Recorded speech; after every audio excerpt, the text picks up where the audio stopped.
ముఖ్యమంత్రి చంద్రబాబు నాయుడుకి legal notice పంపిన సీఐ శంకరయ్యపై డిస్మిస్ వేటు పడింది. ఏకంగా సర్వీస్ నుంచి ఆయన్ను తప్పించడం తీవ్ర చర్చనీయాంశమైంది. వివేక హత్య జరిగినప్పుడు పులివెందుల సీఐగా శంకరయ్య విధుల్లో ఉన్నారు. కేసు తప్పుదారి పట్టడానికి, సాక్ష్యాధారాలను చెరిపివేయడానికి సీఐ శంకరయ్య సహకరించారనే ఆరోపణలున్నాయి.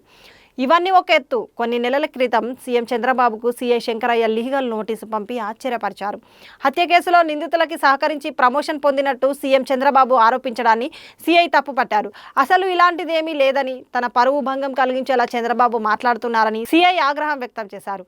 ఈ మేరకు చంద్రబాబుకు లీగల్ నోటీస్ పంపడం చర్చనీయాంశమైంది. తనకు క్షమాపణ చెప్పాలని లేదా వివరణ ఇవ్వాలని నోటీసులో పేర్కొన్నారు.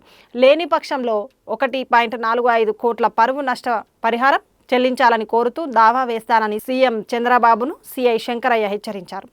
తనకు లీగల్ నోటీసు పంపడానికి ఎంత ధైర్యం అంటూ అసెంబ్లీ వేదికగా చంద్రబాబు తీవ్ర ఆగ్రహం వ్యక్తం చేసిన సంగతి తెలిసిందే. ఈ నేపథ్యంలో సీఐ శంకరయ్యపై ఏకంగా డిస్మిస్ వేటు వేస్తూ కర్నూలు రేంజ్ డీఐజీ కోయ ప్రవీణ్ ఉత్తర్వులు ఇచ్చారు. వివేక హత్య రోజు సాక్ష్యాలు చెరిపివేసినా అడ్డుకోలేదని, విధుల నిర్వహణలో బాధ్యతారాహిత్యం అలాగే కేసును సక్రమంగా చేయలేదన్న కారణంతో క్రమశిక్షణ చర్యలు తీసుకున్నట్టు పేర్కొనడం గమనార్హం. ఇలాంటి కారణాలు పైకి ఎన్ని చెప్పినా బాబుకు లీగల్ నోటీసు పంపడమే డిస్మిస్కు దారి తీసిందనే చర్చకు తెరలేచింది.